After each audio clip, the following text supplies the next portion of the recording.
Hello, welcome once again to Lehto's Law. I'm Steve Lehto. Today we're going to talk about the college admissions scandal. In case you didn't hear about this, if you're rich and your kid's stupid, you can get your kid into a good school by paying off the right people. And we're not talking about the old way of doing it, where you donate a couple $1 million and have a wing built in your name. And you mentioned, by the way, my kid would really like to go to your school so he could attend school in the wing that I just built you guys.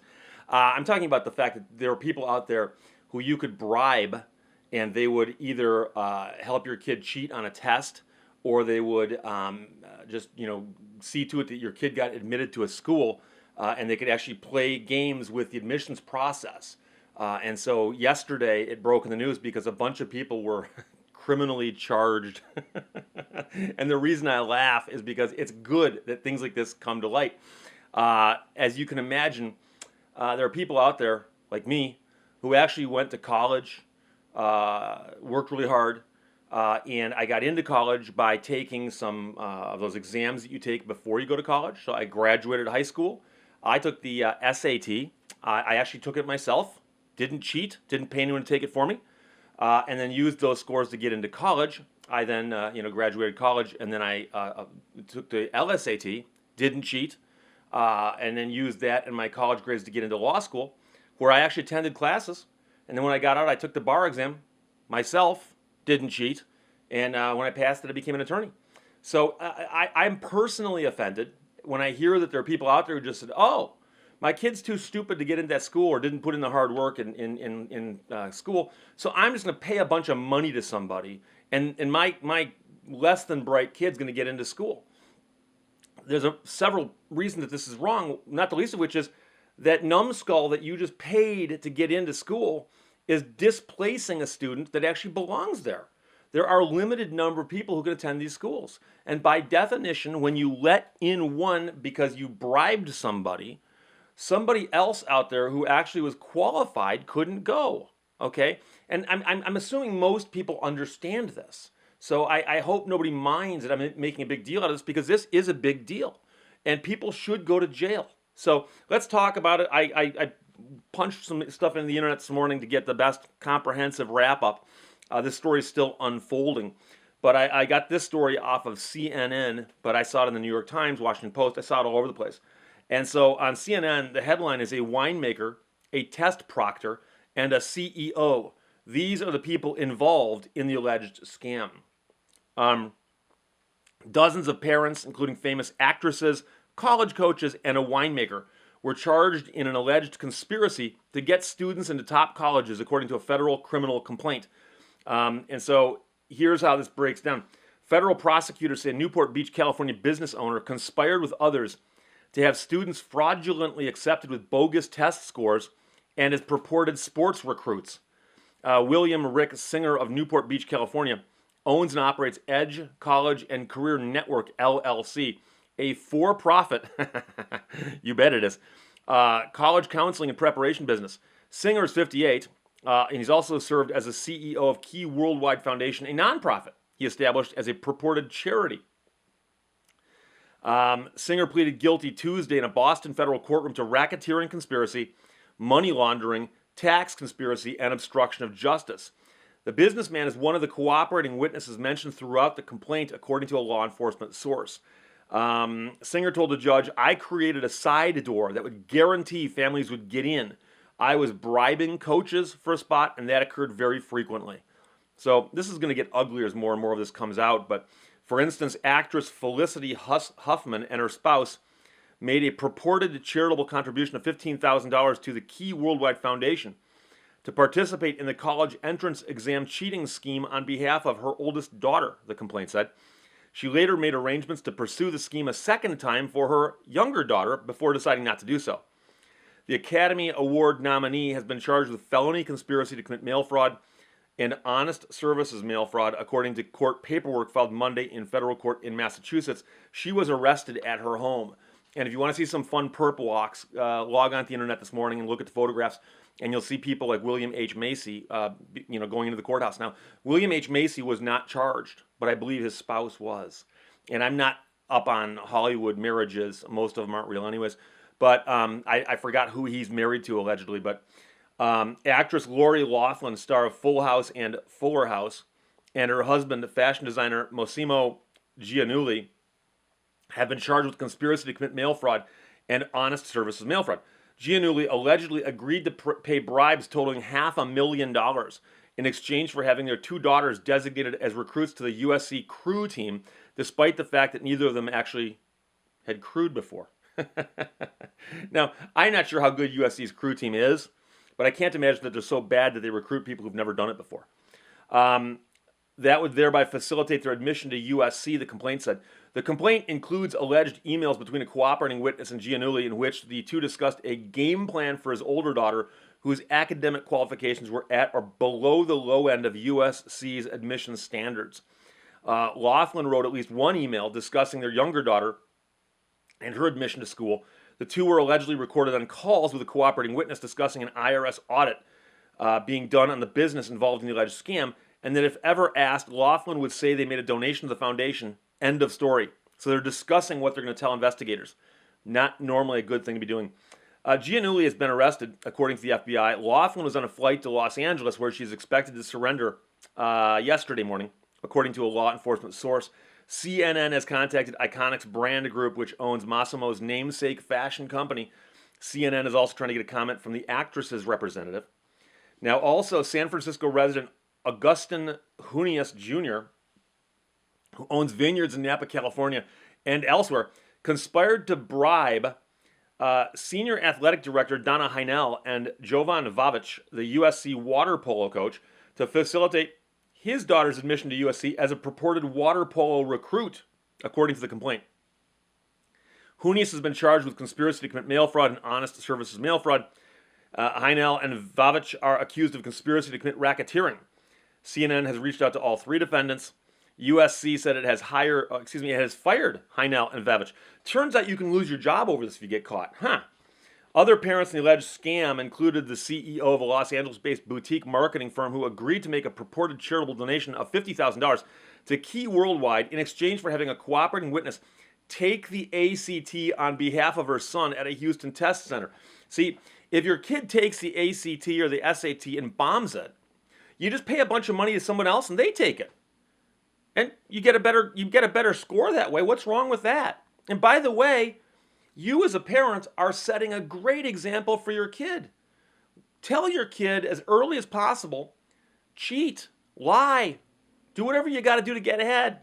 Doesn't matter if you're screwing other people. Doesn't matter if you're being dishonest. Morals, ethics, who cares? Pay someone to take the exam for you. Get into school. You deserve it. You're rich. You're the child of a rich person. Should I put sarcasm underneath the screen right here? Another defendant is a Greenwich, Connecticut resident who is an attorney at a New York international law firm. This one's ugly. The attorney paid a purported charitable donation of $75,000 to Key Worldwide, the complaint said. And I saw a separate article about that particular attorney, and of all the professions that get swept up in this, I mean, I'm an attorney, so it embarrasses me when an attorney gets caught doing something stupid like this. A cooperating witness arranged for the director of college entrance exam preparation at a private school in Bradenton, Florida, to purport to proctor the attorney daughter's ACT exam and then correct the answers after she'd completed it. See, I foolishly took the SAT and thought you handed it in and then they would score it. It turns out if your dad is rich and pays off the right people, you can hand your exam to somebody who will correct it for you, then turn it in. You get a better score. I can't believe how stupid I was as a child.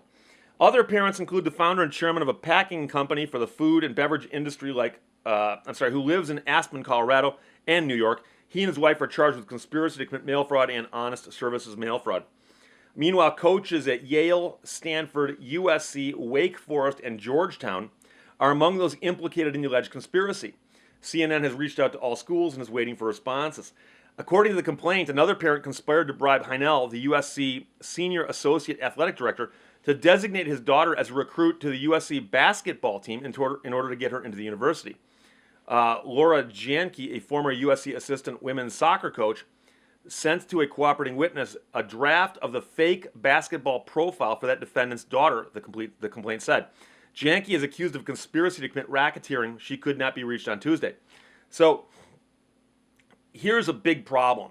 If you look at the admissions process, it's so competitive to get into these schools that people are willing to do anything. And it makes sense that bad people will think, gee, I could just pay off somebody and get in.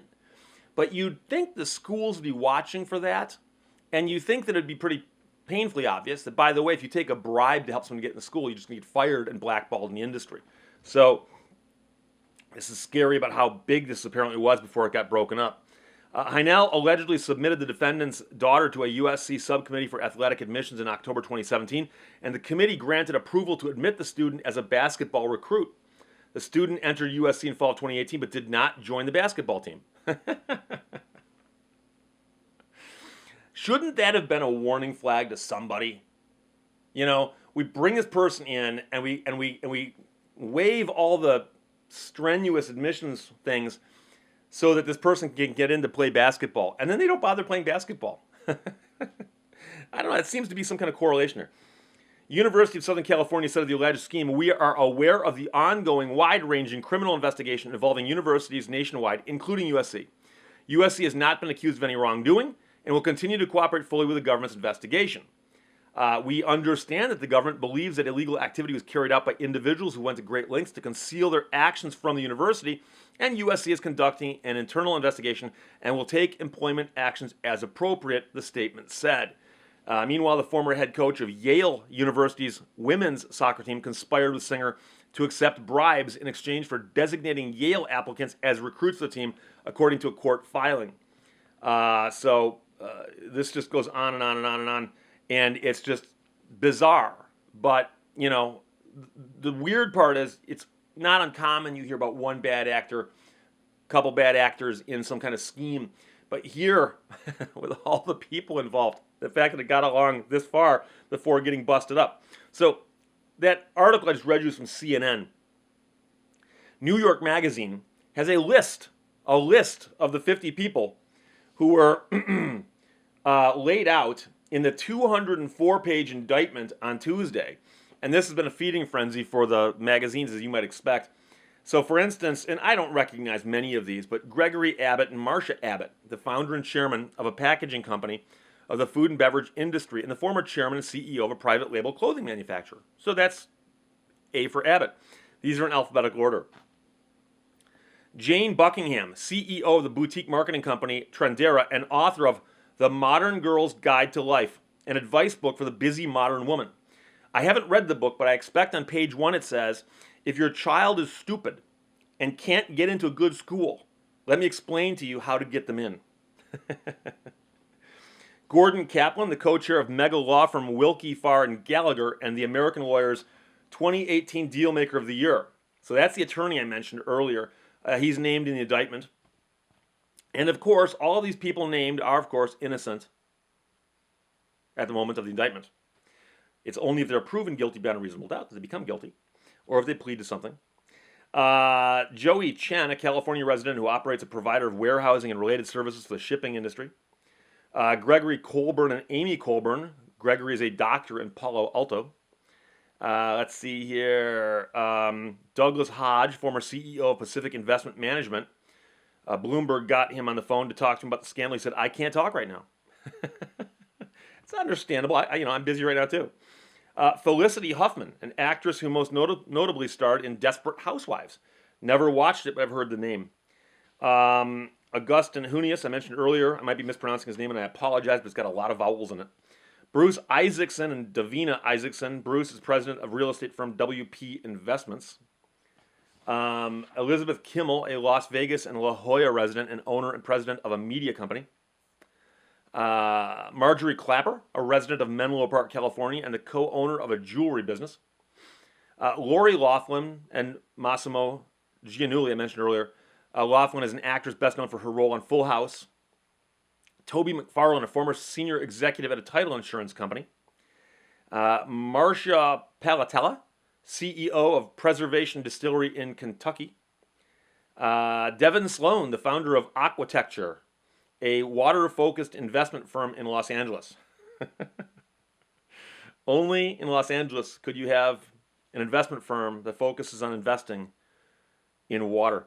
The president of private equity firm Hyannisport Capital, John B. Wilson, and the former executive at Staples and Gap Inc., a former executive at Staples and Gap Inc., a dentistry professor at USC named Humayun Zadeh, and just to get the end of the Z's, Robert Zangrillo, CEO of Dragon Global, a private investment firm in Miami.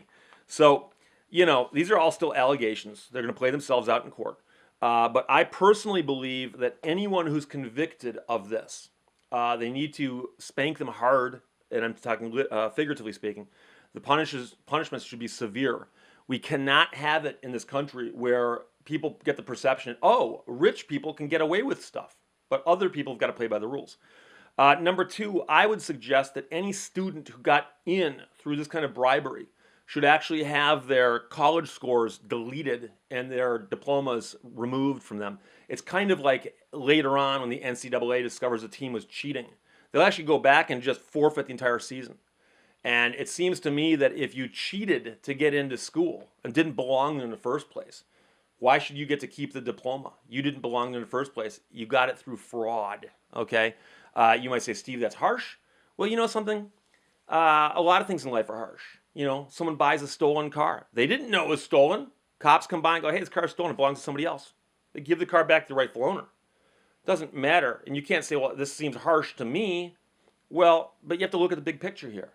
If we don't have punishments to match these kinds of crimes, when will they stop? What'll stop these types of crimes? If they slap these people on the wrist and let them go, and the students all got away with it, then what's to keep somebody from coming along going, hey, that's a great business idea. As far as I can tell, the only flaw in it was the guy got caught. That's a serious fear. So at the very least, you have to slap the people who did it really, really hard. If jail's possible, I say it's appropriate for convictions. And then also, I think if any of these students are in school right now who got in through bribery, oust them immediately. And if they got a degree through bribery, I would suggest that the degree needs to be nullified. And they need to say, hey, just like the NCAA taking away your championship. And trust me, as a fan of the Fab Five, look it up. Don't make too much fun of me. I like Michigan's basketball team back then.